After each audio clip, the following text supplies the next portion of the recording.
Australia, and welcome to beautiful Bathurst here in New South Wales. This is fantastic. And look at this crowd. How good is this? Ha! Over the next hour, we are going to try to drive home a political point, but make a very personal point, and it's about the Greyhound Band in New South Wales. Now, this is a national show. We're seen internationally as well on Australia Channel, but let me put this very clearly for everyone outside of New South Wales. This is simply about fairness. It's about good people following rules being cast aside by a government that doesn't care. Now, this may well happen in Queensland, it might happen in Victoria or South Australia, and when that happens, we'll bring the show there. But what I wanted to say right off the start of tonight's show is anyone who's watched this program for a couple of weeks or a few months knows I hate the Greyhound Racing Band. And I don't hate the Greyhound Racing Band because I own a bunch of dogs. I don't hate the Greyhound Racing Band because I've spent half of my life at the track. I don't hate the Greyhound Racing Band because every couple of nights I'm on my iPhone banging on a bet here, there and everywhere. I hate the Greyhound Racing Band because it's unfair.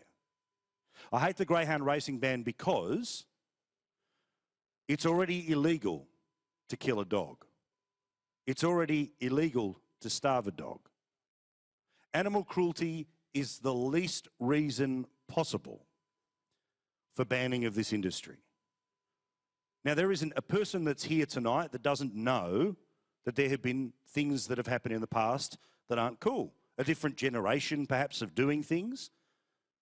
But also, there is not a person who is for this ban who can ever explain to me why someone who follows the rules should be dismissed from the game because somebody else doesn't. Or may I put this in more personal terms for you, Mr. Baird?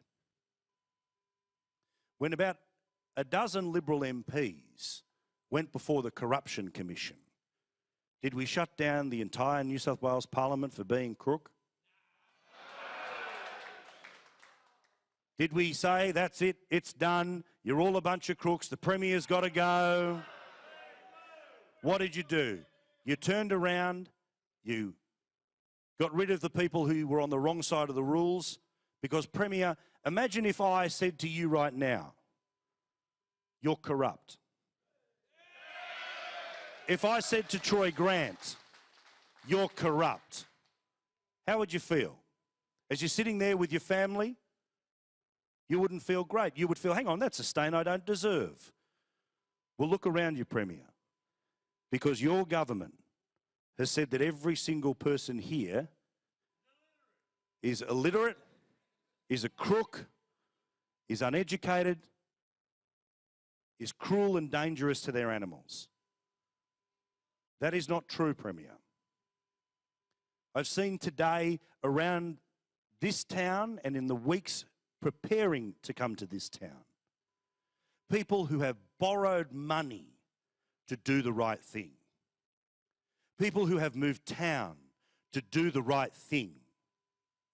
People who feed their dogs better than they feed themselves at times because they want to do the right thing. You cannot, Premier, treat these people in the fashion that you have because you want to, for some reason, follow the idiots of the animal justice movement. These people have launched inquiry after inquiry after inquiry, not because at the heart of greyhound racing was a black heart, but because they philosophically oppose the concept of this sort of relationship between animals and humans. Well, I'm sorry, but that's a nutty position. Yet you barreled in with it because there was a report that helped prove their case. The report, Premier, was bullshit. The report was bullshit. The report relied upon experts that the people who hate this industry wanted to close it down. The number of people who represent the greyhound breeders who got a chance to talk was fewer than a dozen. And you made them sign confidentiality agreements that they couldn't say anything in their own defence, while the animal justice people were sticking it to them on Channel 2 every chance they could get.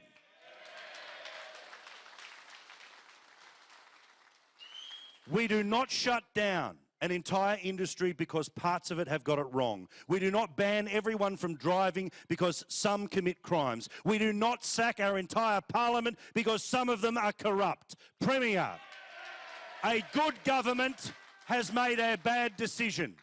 Good people have made a bad decision. Premier, one man to another. What has been done can be undone. For God's sake, undo it now. We'll have a chat to this crowd in a moment or two's time, but first, the very latest news now with Suzanne Lattimore. Suze? Good evening to you, Paul, and to the good people of Bathurst. The 9 Australian men arrested in Malaysia for stripping down to their swimwear at the Malaysian Grand Prix have been released with no conviction. A formal apology was read to the courthouse saying the incident was an error of judgment. All 9 men pleaded guilty to indecency and provocation. Westpac CEO Brian Hartzer has told a parliamentary inquiry the banks have opened up a trust gap with their customers and it is up to the banks to improve the situation. NAB's Andrew Thorburn was the last of the 4 big bank bosses to face questioning. Labor says the inquiry is inadequate and has renewed calls for a royal commission into the financial sector. Attorney General George Brandis is resisting calls from the opposition to resign amid claims he misled Parliament over a meeting with the Solicitor General. Labor's Mark Dreyfus says Senator Brandis has lied to the Parliament and the public, claims rejected by the Attorney General. 2 truck drivers have died after their vehicles collided head-on and burst into flames at Erskine Park in Western Sydney. The victims have not been identified and it is not yet known how the crash occurred, though authorities believe one of the trucks may have crossed onto the wrong side of the road. And these pictures are live from Nassau in the Bahamas as Hurricane Matthew continues its destructive path across the Caribbean.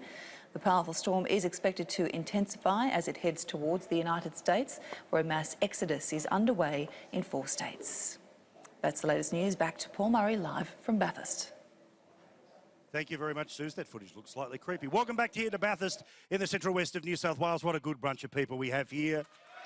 I won't lie, when you do these things, you think literally 3 men and a dog might turn up.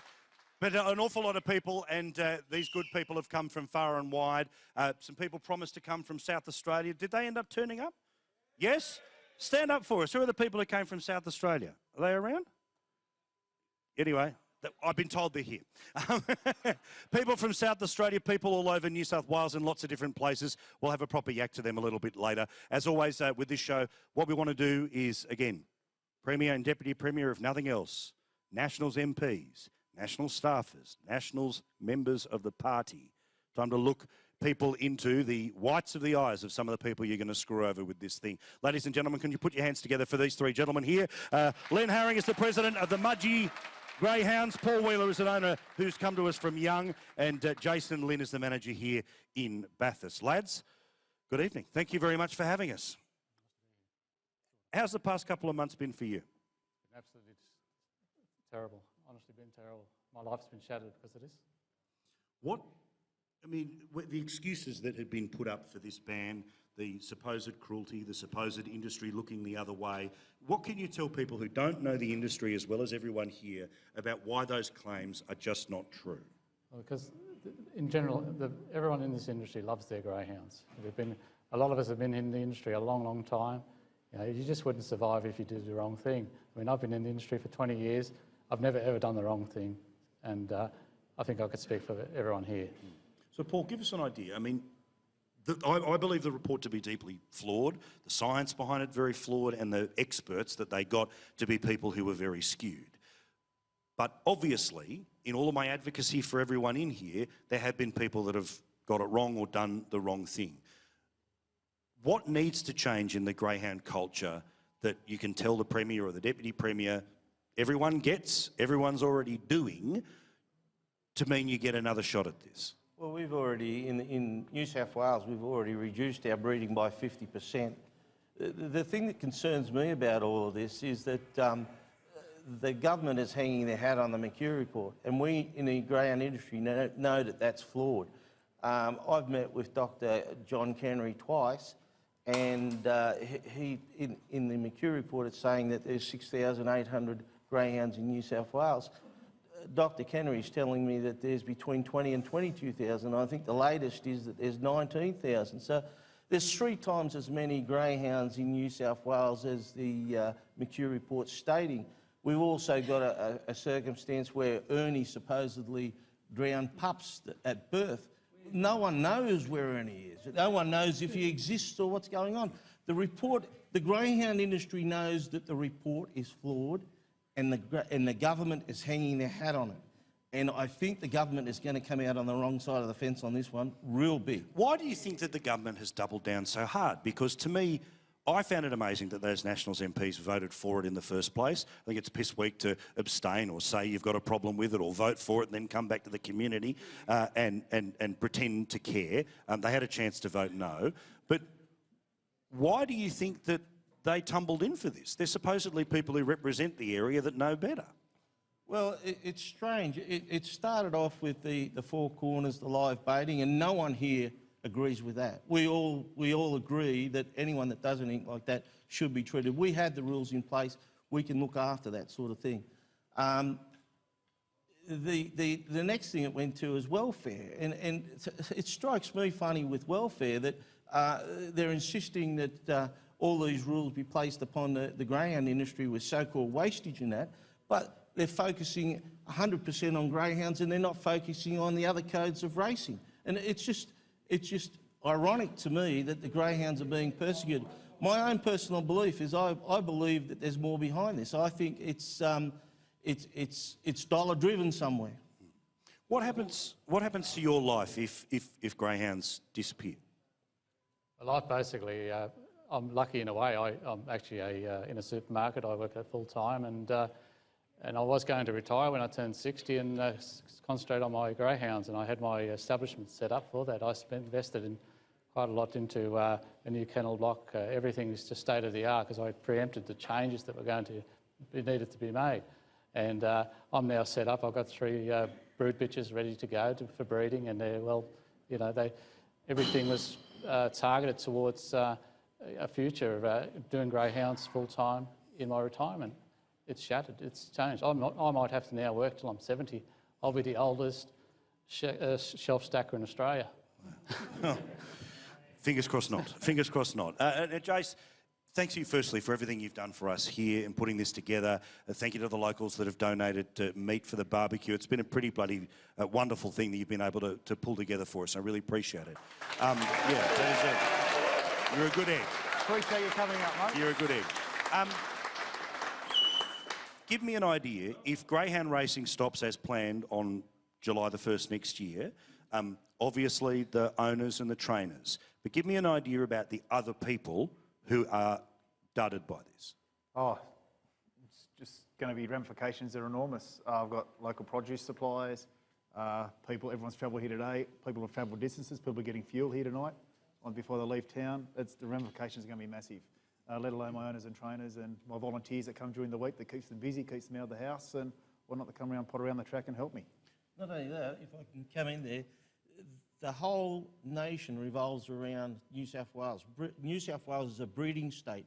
We supply greyhounds to the whole nation. South Australia, Western Australia, Tasmania, New Zealand depend upon the supply of greyhounds from New South Wales. Without those dogs coming through, those other locations will be gone. Now, I had a conversation with one of the CEOs in one of the other states, and where they're claiming that the New South Wales industry put something like $350 million back into the economy, he's saying it could be as much as $1 billion throughout the whole nation. Wow. I mean, it's again, in your community, what happens in Mudgee? Well, we rely on, a lot of the businesses rely on the greyhounds, but what I find is that the smaller the town, the bigger the influence is. Like a town like Coonamble, for example, I just been to the Coonamble Carnival just the other day, and impact there is absolutely enormous, absolutely enormous. And like every every business in that town put money towards that carnival, or is actually affected by that carnival, or is affected by, you know, they're going to lose big time because of this.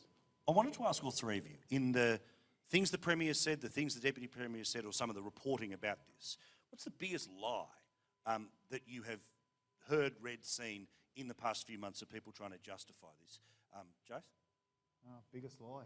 One been off. plenty. I might get you to pick between them. Yeah, probably the wastage number. The wastage, yeah, I'd say wastage would be a massive one. So definitely.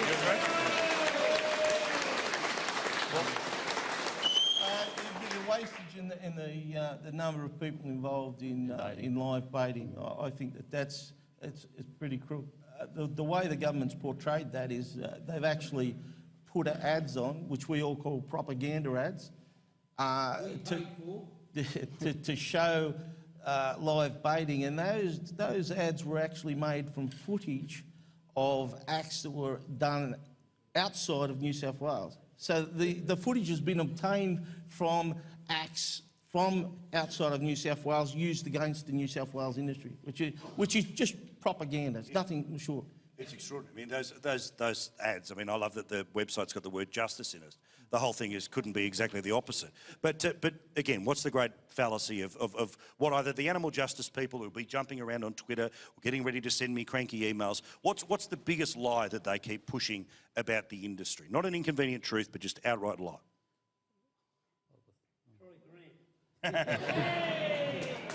Well, the overall wastage, I guess, and also the fact that they seem to think that by closing the industry down, it's going to stop the killing of greyhounds, and it ain't. It's going to make it massively worse. It's, you know, I mean, I've got 23 greyhounds at home. I don't know what to do with them at the end of the year. What do I do? Tell me, Mr. Grant. Tell me. And also, the 10-20% of participants are involved. They've only got 2 or 3 people prosecuting New South Wales. What about this scenario? Sir, I'll get you to stand up. What's your name?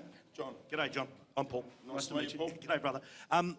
What's your connection to the greyhounds? Well, I first got involved in greyhounds because I never had a mother, and I was reared with my grandfather, and he had a handicapped son. So he bought the greyhound for his handicapped son and for me to have a bit of enjoyment.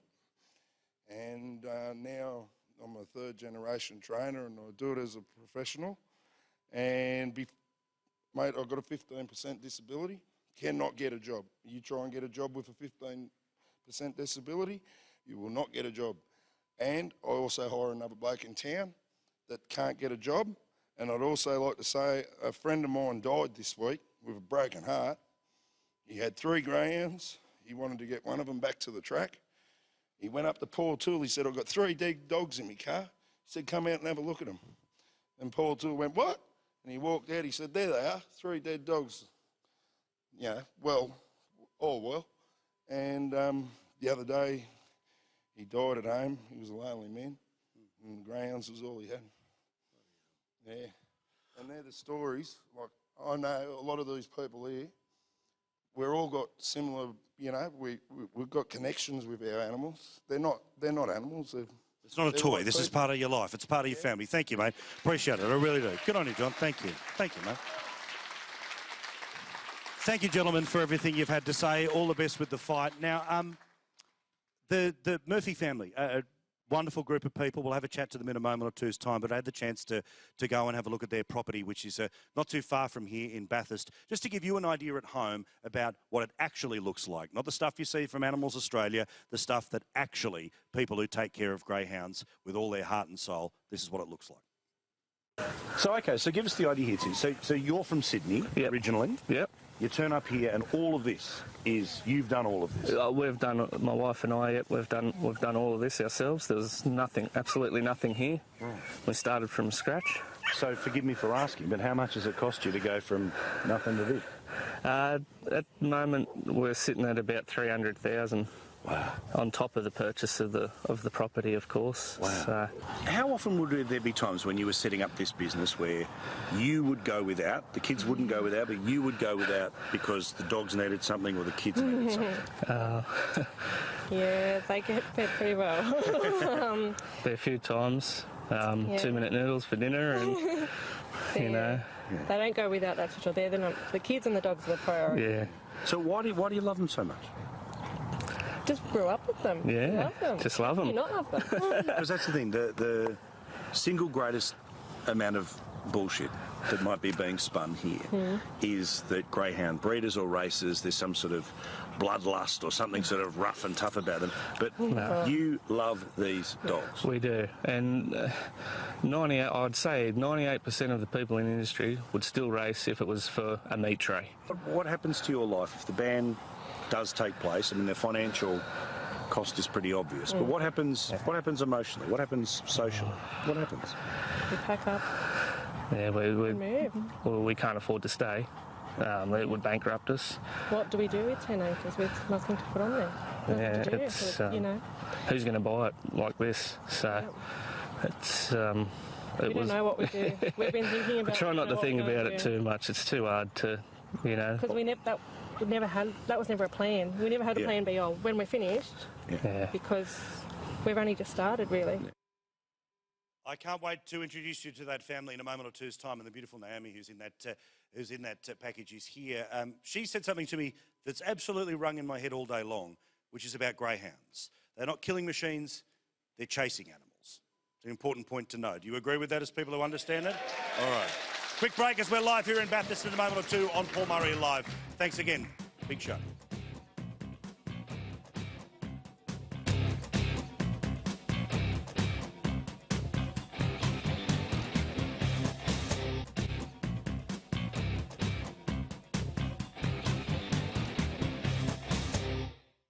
Welcome back here to Bathurst in central west of New South Wales. We're having a good time. I know it's a sad night, but we're having a good time. I appreciate it. Everyone wave, say hi, Mum, at once, and you all get on the telly, all right? Hi, Mum. All right. Now, interesting question was just heckled at me. Where is Troy Grant? I can tell you where Troy Grant is. He, of course, was about an hour away from here today. And we asked him for a week to come here tonight, of which he had no response until today, where he said that he is willing to come on the show next week after the compensation report comes out. So I've got to ask you all here, set of hands. Who voted for the National Party in the federal election just gone? Let's see if this is National Party. All right. How many Labor? All right. Now, what about the state and obviously what's happening here? Who voted for them in orange last time around? All right. Who voted? Okay. Who plans to vote for them this time around? All right. Who? All right. Well, in a second, who's going to vote for the independent? Not the shooters blokes. We'll get to that. But who's going to vote independent at this election? All right. We've got a few. Who's going to vote? Who's going to vote for the shooters and fishers people? All right. That'll make my friend Ray Hadley very happy in the next little while. All right, another issue I quickly want to mention here, because another thing that's blowing away at the moment about the New South Wales government is council amalgamations. Now, being a Sydney boy, I didn't mind the idea of council amalgamations because I, of course, live in a part of Australia that has 524 bloody mayors in it. But in regional Australia, let's be honest, local government is the touchstone government. You have far more connection to your local council than you do to your state government, let alone the idiots in Canberra. And there's a group of people here from Oberon. Whack up the signs. They hate the idea of a council amalgamation. They hate the idea that it's going to happen. And there's a big lawsuit tomorrow that we'll find out about what's going to happen here, all right? All right, there you go. Voting Coalition Destroy Oberon. Thank you, guys. Good luck. Do you support them? All right. Let's have a chat to three other people here, and let me introduce once again. Ladies and gentlemen, put your hands together for Len Haring, who is, oh no, wrong one around. There we go, wrong bit of paper, bloody idiot. Matt Murphy, who of course we had the chance to meet today. Give it up for him. Amanda Ginn. And also Michael, who's the caterer here. Amanda, hello. Michael, g'day. All right, Matt, let's have another yak here, mate. That report, and you showed me a part of the report that is ludicrous. It's a series of yes-no questions of one of the supposed experts that turned around and helped build the case against the greyhound industry. Among the answers, among the questions were, have you been to a country greyhound track since 2012? Answer of expert, no. Give us an idea. This report that it all hinges on, what's some of the dodgy stuff in it? Oh, where do you start? Page 1, and then we go. How long does the show go for? Oh, there's lots. I mean, Ernie in Canada, Paul touched on it before, it's a guy in Canada. No one in their right mind would drown a puppy after you're spending $10,000, $20,000, $30,000 on a litter. It just does not make sense at all. The vets, it's come to the fore that they're actually not experts in their field. They haven't done the extra 2 years of study to be experts, and you know that they weren't greyhound vets. It just keeps going and going. So for you, I mean, we talked about it in the little package before, your beautiful wife and kids and family. I mean, you basically, you went all in 5 years ago to change your life and come up here. There's no way you could have known when you did that, that this was going to come about. No. So as we talked about there, you have no plan B. Why would you? You would never set up a plan B. No, absolutely not. That was my retirement fund, it was my super, it was everything. There is no plan B. Wow. So give us an idea of the emotions as somebody running a business of the next little while. Is it something where, even though the date of all of this finishing off is some time away, what's happened to the business since the question mark went over it? Basically, our biggest clients are from Melbourne, and they've put a halt on breeding altogether until they get an answer of what's going to happen, because they want their dogs, not just at our place, reared in New South Wales.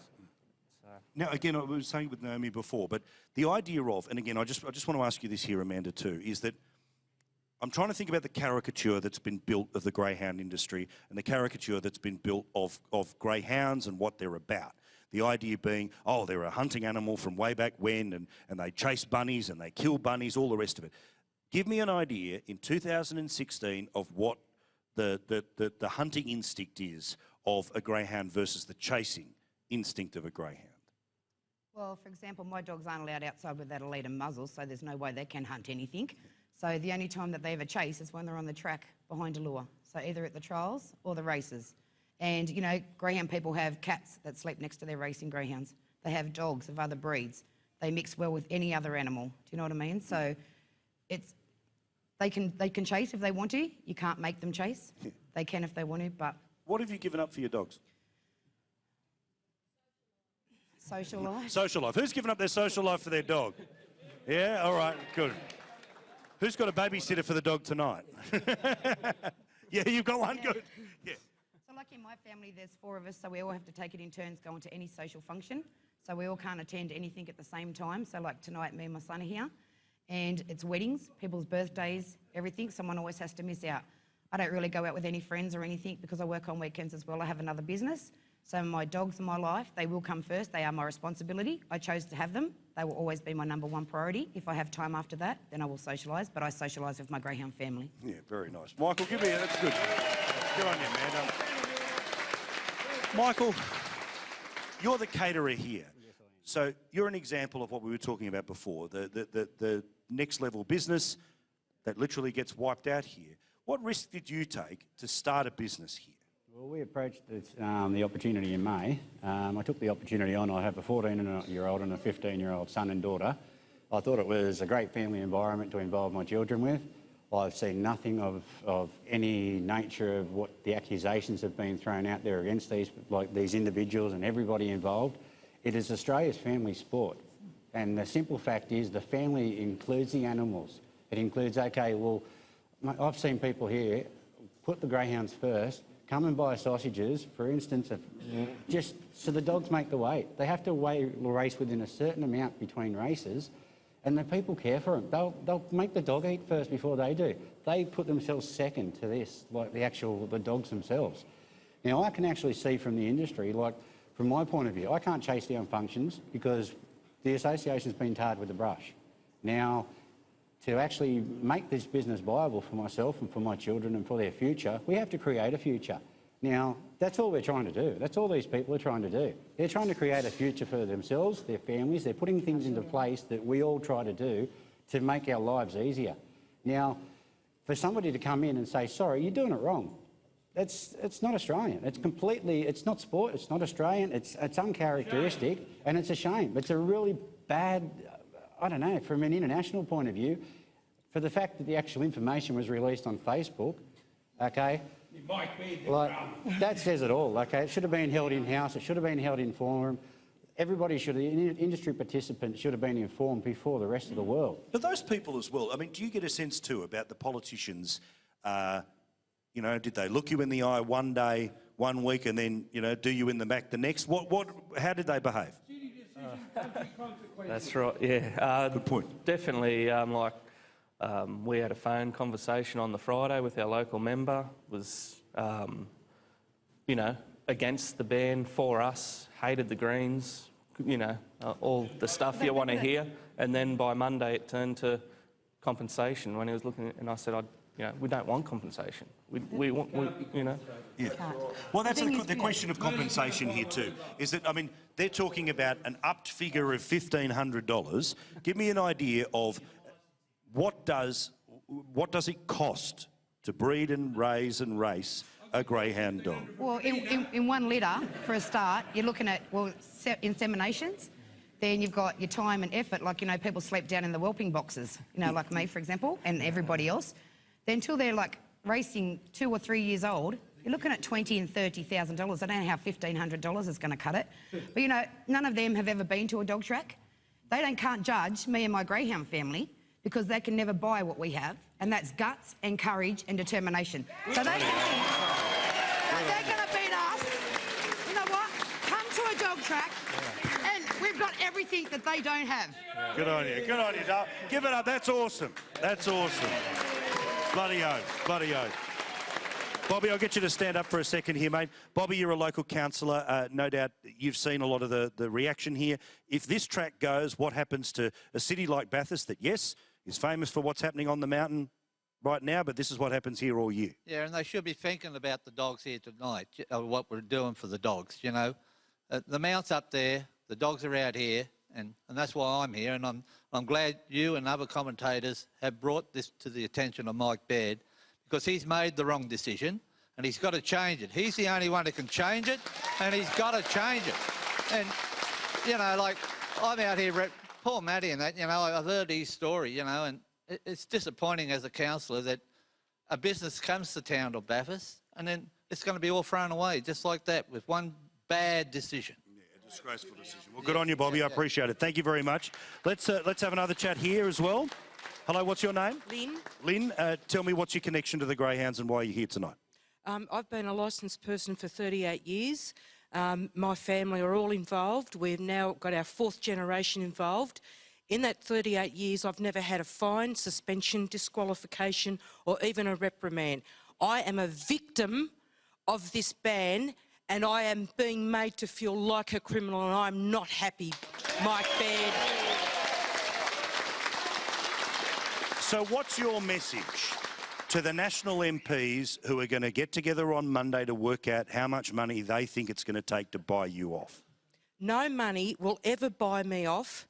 I love my greyhounds, I live for my greyhounds, and they can take their money and shove it. Can the ban! Can the ban. Thank you very much. Appreciate it. All right, once again, thank you, everyone. I do appreciate it. Thank you. Thank you. All the best. All right, back here from Bathurst in a moment or two here on Paul Murray Live. More in a sec.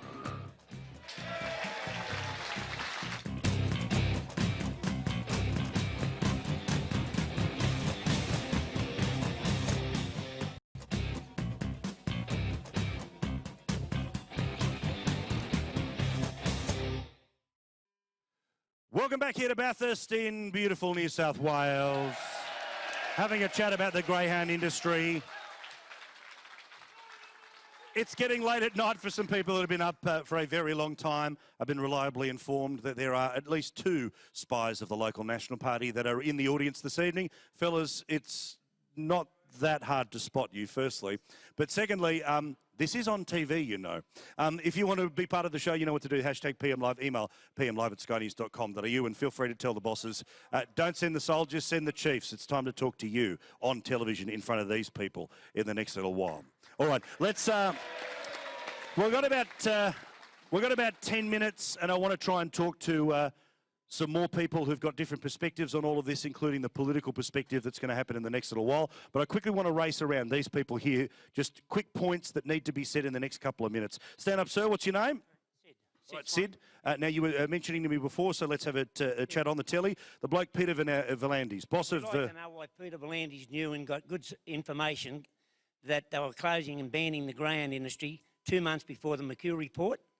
And I'd also like to make a statement about Troy Grant getting on the national, on 2KY and telling all of us, actually I voted for him off this one, he got on there and he said New South Wales will be like the halcyon days, and in 5 years we'll be the leading state in New South Wales now that we've got this taxation through. Now this was just prior to the election. So, of course, we all voted for him. And then it came as a shock 2 days later, and the double agent, I'd like to say the double agent, I know where I can say this, Paul Newsom, that got out straight after and turned around and said they can't be reformed. Now, how can't we be reformed if 18 months we did? They need to ask some of the New South Wales greyhound staff to see if we can be reformed, because they were proud to come out to our kennels and see how well we look after our greyhounds through that period. Good on you, mate. Thank you. So I'll get you to stand up if that's possible. What's your name? Jeff. Jeff, what do you want to say about the greyhound ban? I just think it's ridiculous. I've got a young family myself. I've got 3 girls. They've all grown up with greyhounds. I actually work at the club. I also train greyhounds, so it's a bit of a double whammy for me. I've got a 2-year-old girl that actually yells and cheers at the screen for her dog when she's racing. It's just a wonderful family to grow up with. The support that we've shown each other and the way we have stuck together has been unbelievable and has made us really proud to be part of this industry. Good on you. Thank you. Can I get you to stand up as well here? No, all right, she's just being a player. You stand up, mate. What's your name? What do you want to say? Craig, I'd just like to say that it's great to see so much support here for the greyhound industry. And this is a genuine attack on the average working class person who just loves their animals.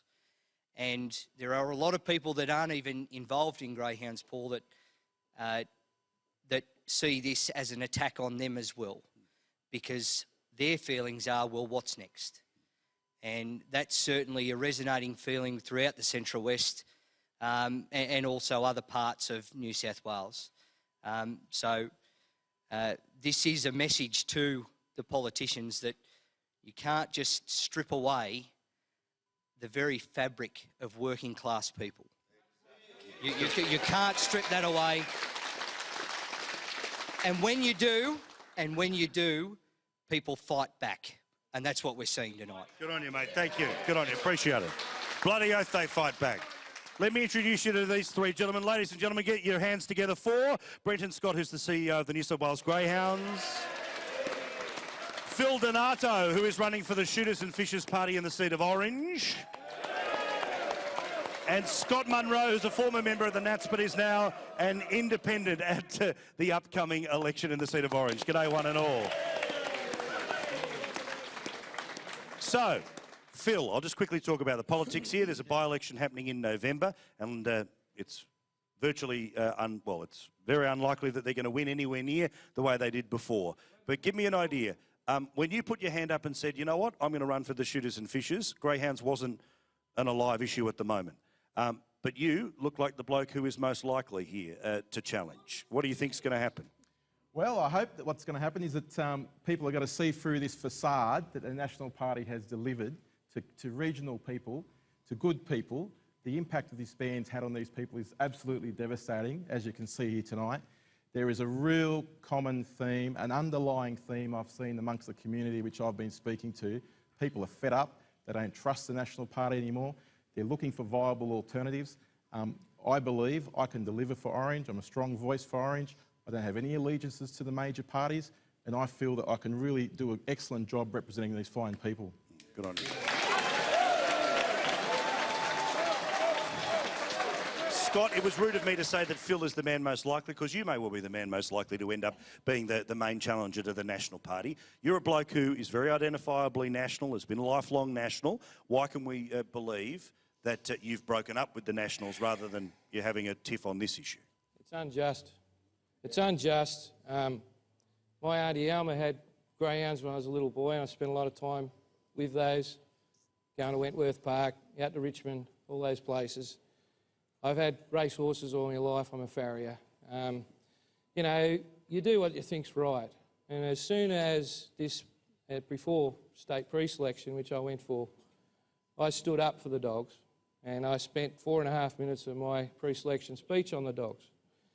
I think it's important you stand up for the constituents that you represent.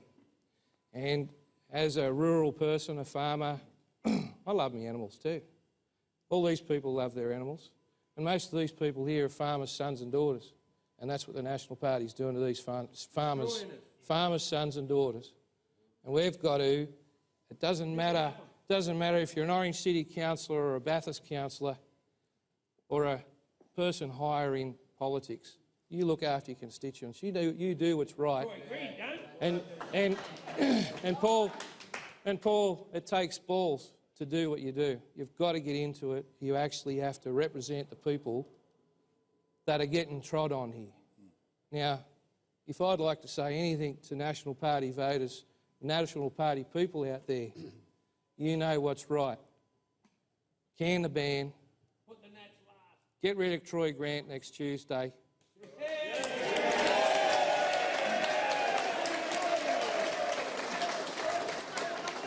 Rescind the decision in the High Court. Vote Green out. And vote one, Scott Munro at the next Good point. I like it. Now, Brenton, from the greyhound industry perspective and about how you're dealing with this transition here, I want to be fair here that I believe the report is deeply flawed. I believe the animal rights hysteria around this has got out of control. I believe the emotional argument that's been run, including footage from the bloke in Canada, is the stuff that's taken hold. And I believe these people are truly screwed over. But I do have to ask, what is the stuff that the greyhound industry needs to do better in order to prove that it can cut the cancer out, can get rid of the bad people, and can actually be the sport we're all talking about tonight? Sure. Look, if I could just take one quick minute to talk about what we're dealing with here. The greyhound industry has had issues identified. And what we've had is a government that has responded to that in a manner that is way out of proportion with the issues at hand. So the first thing that we need to accept is the reason why public sentiment and political sentiment has shifted to the position of the greyhound industry, and it has, and it will continue, is because this was a knee-jerk reaction, an overreaction, and a decision that had not been thought through or properly considered against its grounds of fairness, reasonableness, and the pain that it was going to occur on decent, hard-working and law-abiding people. That said, there are issues within this industry that we accept need to be dealt with, and we have been dealing with them. We've had 100 reforms put in place successfully and with impact since February 2015. None of those reforms were taken into account at any point by the government as it made this decision. We had 79 of 80 recommendations within the McHugh report, all of which nailed us to a more positive and productive future, totally ignored. The contribution of the greyhound industry since the decision has been to go to the government with performance guarantees across our breeding activity, our commitment to greyhounds on a whole-of-life basis, our complete position of zero tolerance for any form of animal cruelty, and our commitment to provide the safest possible racing going forward. They are the four fundamentals that we have presented to the government. Moreover, we have said to a person we will guarantee our performance. Moreover, we have said we are happy to be measured openly and transparently. That opportunity sits before the government to this day. It sits before them next Monday and Tuesday. And if they are a fair set of people that don't want to demonise, don't want to persecute, decent, hard-working people, then they will come to their senses during the course of the next week. Good stuff. Thank you very much. Appreciate it. Lads, thank you very much. brief, short and sweet, but I appreciate it, because I want to quickly ask a couple of questions of everyone here in our final minute. I want you to answer a loud yes or a loud no, okay? Will you accept any compensation? No! Will you vote for the Nationals in 5 years' time if they push this off for 4 years? No! Can they delay the ban? No! Should they overturn it completely? Yes! All right. All right. And is Mike Baird welcome in Bathurst anytime soon? No! All right. Thank you very much, one and all. I do appreciate it. We'll go to you again. Thank you. I'm going to leave you, everyone, with a very simple chant, and I will let you guys have 30 seconds of television to chant "Can the Ban" as loud as you want for as long as you want. Thank you very much from Bathurst. I leave you with some very passionate people, Premier. Very passionate people. I'm Paul Murray. Thank you very much.